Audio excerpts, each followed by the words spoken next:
Hello, everyone. Welcome to the Case for Life podcast. I'm your host, Scott Klusendorf. I am president of Life Training Institute, and we aim to equip you to defend your pro-life views persuasively in the marketplace of ideas and to help you do that with the best tools available. Be sure to visit us on our social media sites, scottklusendorf.com, caseforlife.com, prolifetraining.com, to get equipped to better defend what you believe.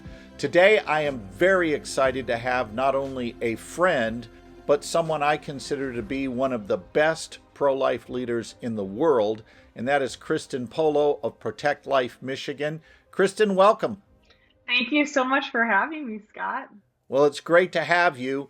Listen, can you give our viewers a little background on you, just a little bit about you and what you do? And Absolutely. I'm the executive director at Protect Life Michigan. We work with over 20 college groups here in Michigan to do pro-life outreach every single day. We equip young people how to talk about abortion in a winsome way and deploy them to go out and change minds on their campuses. So we're in 26 colleges and a bunch of high schools throughout the state.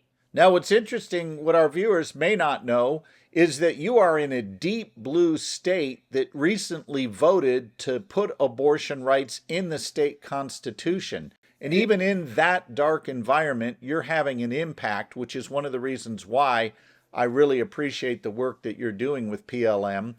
What do you think are the reasons pro-lifers are facing a challenge in a post-Roe v. Wade world? We're 0 for 8 every time this gets put to the ballot for the public to vote on. What is your take on what's going on nationally? Well, Scott, I really think it comes down to messaging. We saw that here in Michigan with the fight we had against a constitutional amendment on abortion. And where we stand now, our state has pretty much repealed every remaining pro-life law. We've made abortion a constitutional right in our state. And that's happening in a lot of other places as well. And I think it comes down to messaging. We are afraid to address the issue head on because there is so much pro-choice support right now in our state. But I would argue that that is actually exactly what we need to do in order to win. So what we have are pro-lifers who really take, like a lot of pastors do with church growth strategy, they take a marketing approach, like what message will feel right to the seekers we're trying to reach, rather than hitting it head on with the truth content of our position. Yes, and in many cases, I think they're not hearing what the boots on the ground, like organizations like ours, are experiencing. You know, we talk to pro-choice people on college campuses every day. 30% of the people we talk to about abortion changed their mind on the issue right on the spot. So we have the experience to know we don't have to shy away from addressing abortion head on, talking about the extremism that they're trying to push into these states, because when we do that, people's minds change. Like I said, with the way that we approach the issue, we're not afraid to talk about abortion and how it's extreme to end the life of an innocent human being, certainly in the third trimester of pregnancy, which is now legal in our state. And when we're willing to do that, to talk about abortion, not these peripheral issues like parental consent, right? Or some of these other things that we're hearing in these state battles, we can win. We see it every day in the minds that we change on campus. Well, this is interesting you say this because in Ohio, it seemed like there was a similar pattern that developed. Instead of addressing abortion head on, the messaging seemed to be, at least from my perspective, more about parents losing their rights to stop their kids from transitioning and things like that.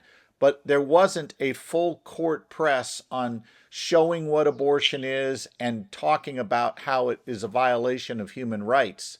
Is that also what you saw in Ohio? It is, yes. And that's the same thing that we experienced here in Michigan. You know, something that gives me a lot of great hope in the work that we do on campus at Protect Life Michigan is that we have the tools of victim imagery and the reality of how violent and inhumane and wrong abortion is. We need to utilize those tools. They're some of the most powerful pieces of evidence we have for why society should not allow legal killing. And when we can show people that reality of abortion, we see their minds change at an alarming rate. And yet, in a lot of these state battles throughout the country, the messaging has been on these other issues. What we found in Michigan was that led people to not trust us. People knew that this constitutional amendment was about abortion. It wasn't about these other side issues. And we as pro-life people need to be willing to address that head on. Yeah. Now, it has particular credibility coming from you because you didn't always believe that we ought to use these kinds of pictures. Walk us through your change of thought. That's right. So I, for years, was against using abortion victim imagery. And really, if I'm honest with you, Scott, I think that had a lot to do with just fear. It's not comfortable to be next to something so graphic and so violent, right? And we shouldn't be comfortable with it because abortion is wrong. We should be very uncomfortable with those images. That's part of the reason they're so effective. But I am so grateful that I came to know my now good friends at Created Equal who really challenged me. Seth Dreyer was one of those people who said, why don't you just give it a shot? Just, you don't even have to talk to anyone. Come with us to an outreach, stand next to us as we use victim imagery and see what happens. And when I did that, I was really shocked, not by people getting angry like I thought I would see, but I was shocked by the continued apathy. That it would take so much to break through the American conscience and awaken them to the violence, that there could still be people who would walk past a picture of a baby that had been mutilated by abortion and have little to no reaction to that.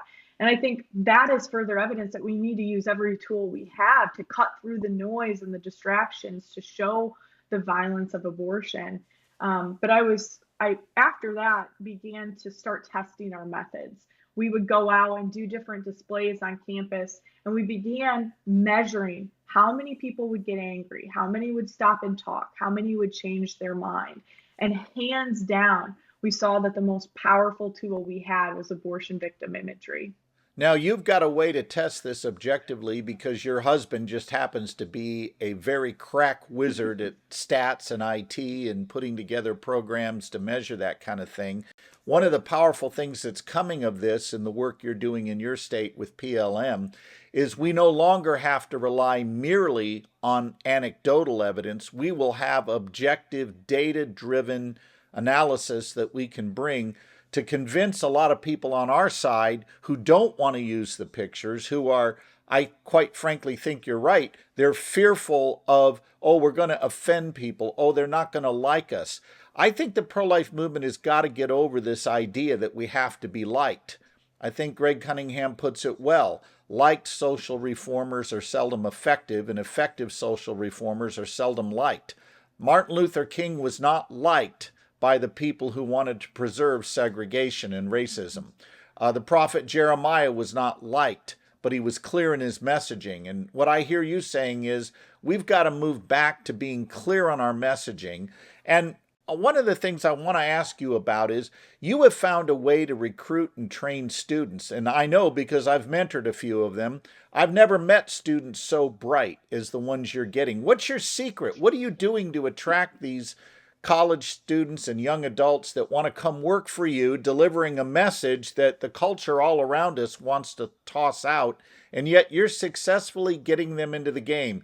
Tell us your $1,000,000 secret. Well, I take no credit for this. It really is the grace of God. He has blessed us and just been so a part of this work that we've been doing the last 17 years. But, every fall when students go back to campus, we're there with a powerful movement of young people to recruit new freshman students to get involved.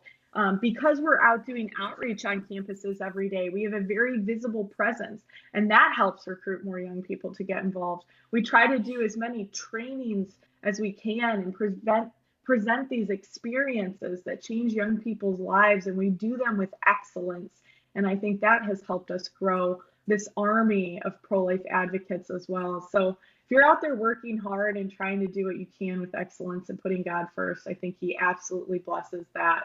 But if there was one secret, I might say that giving young people something they can do to make a tangible impact and teaching them how to do it well, that might be the secret. Young people want to make a difference in the world, and the pro-life movement has an incredible opportunity for them to make a difference. They can literally be a part of saving lives. And so that's the opportunity that we're giving them. And it's addictive when they get out there on the street to do outreach and find that they can actually change somebody's mind on abortion and the ripple effect that could have for years to come in someone's life. It's a powerful thing. It is powerful. So I'm going to add my own 2 cents on why I think you're effective. I think you combine very powerful pro life arguments. Your students are all trained at a master's level degree in Christian apologetics related to the pro life issue. And then you combine that apologetics approach with the visual imagery. And I think that is the absolute best combination for reaching a culture. We don't merely bring arguments, we also appeal to their moral intuitions, but we go beyond just the images. We then explain why we believe what we believe. And that's effective. That changes minds because you're reaching people on a couple of different planes. You're reaching those that tend to be drawn emotionally through the images, but you're also convincing that hardened skeptic that you actually have the better argument. That's right. And to go back to what you said earlier, Scott, these these tools that we're using have been used for centuries before us. You'll you'll be hard Yeah. pressed to find a social justice cause that has not shown the victims of the injustice. And that's something that cuts through the noise. We've seen it again and again and again throughout history. And now we're doing the same thing that advocates for hundreds of years before us have done as well. Oh, yeah. And, I think of going back to the Civil War. Union forces in the North began circulating very primitive black and white photos of slaves with scars running down their backs to galvanize Union opinion in the North and to overcome the objection from the Copperheads who wanted to keep slavery intact.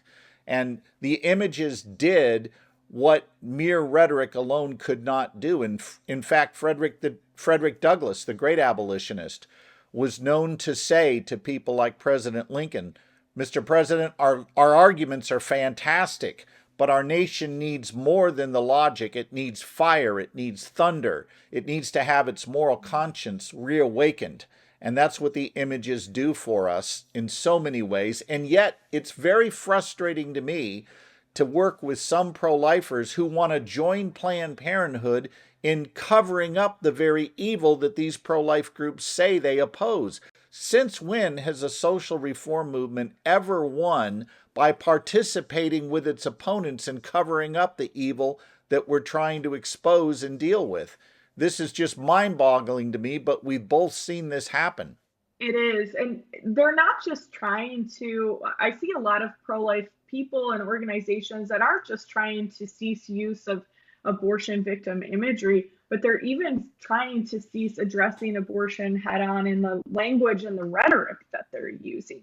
There's this Yep. tendency to be like I call it a ponies and rainbows pro lifer, which I can't understand. We're talking an absolutely horrific act of violence against the weakest and most vulnerable human beings. How can we shy away from the injustice of what's happening to these babies? Of course, we have to be empathetic towards the women that are experiencing this. And I get this. My mom faced a crisis pregnancy. I'm the unwanted baby. And we have to show compassion for them. But that does not mean that we have to hide the injustice of abortion in the process, either with our words or with the tools that we use, like the images. I want to come back to something you said a moment ago, and this may get us into some touchy, controversial material, but I'm going to go there. You know me. Of course, I'm going to go there. There are pro life groups that seem to me way too timid to push for tougher legislation in a post Roe environment. In fact, there's some right to life groups that, quite frankly, oppose anything that smells like, quote, a ban, unquote, on abortion. They don't want any language that talks about banning abortion. It gets back to what you said a moment ago. They don't like using the word abortion. They are just purely market driven. and they become so seeker sensitive in their pro-life advocacy. I think they become activist worthless. They aren't helping our cause at all. What are you seeing with, as you look around the country and other states and your own state, what are you seeing with some of these pro-life groups when it comes to bills? Is my assessment right that there seems to be this timidity to moving forward in a way we should? Absolutely. And I think this may be coming from the state losses that we've seen with these constitutional amendments that are passing. They're recognizing that pro life people don't have the public support that we hoped we would have after the fall of Roe. However, they are swinging so far in the other direction. They're supporting many of the things that people who would call themselves pro choice would support, and are not willing to draw a line in the sand and say that no, abortion is not acceptable. We're not going to tolerate it. When Proposal 3 passed here in Michigan, our organization doubled down. We said, we're not taking our foot off of the gas. We're going to do everything we can to save as many lives as we possibly can. And we're going to continue to use the messaging that we know works. We're not looking at how we can take a step back and message on the peripheral, talking about parental consent or talking about these things that are outside of abortion. They matter, but they're not the core issue. I think the unborn deserve and women deserve that we continue to push as hard as we can to advance laws that protect unborn lives. And what's interesting to me is that polling supports this. I think over 70% believe there should be at least a 15-week ban on abortion, and yet there's pro-life organizations that oppose 15-week bans on abortion, which is mind-boggling to me. Yeah, and I'm certainly willing to support incremental steps aimed at limiting the evil done, provided we never agree to stop there. We remain committed to protecting all children, but I am willing to limit the evil of abortion done. But I'm finding there's pro-life groups that ironically won't support a ban, a heartbeat bill or a 15-week ban, not because they think it's compromised to only save those that fall within that parameter. What they're saying is they don't want to use the word ban. They don't want to be known for banning abortion at all. And I just find this mind-boggling, and it's not a way for us to win long term. And it's absolutely concerning that the people who are defending life would be afraid to call abortion what it is. We cannot go soft on something that's taking innocent human life. We need to see it as the injustice that it is. And I think there is a path forward to say that abortion is wrong, that it's violence, that it's unjust, and to show pro-choice people who would disagree with us on that we can be trusted, that the things that we're advancing are things that they should support as well. And I know that's true because that's what we do on campus every day. We are hard and fast on abortion being wrong and uncovering how wrong it is. And we win pro-choice people over even while doing that at a truly impressive rate. Like I said, 30% of the people we talk to on a college campus change their minds. This is why I personally financially support your organization. You are doing that kind of work on campus. And viewers, if you want a pro-life group that is really getting it done, this is Exhibit A right here.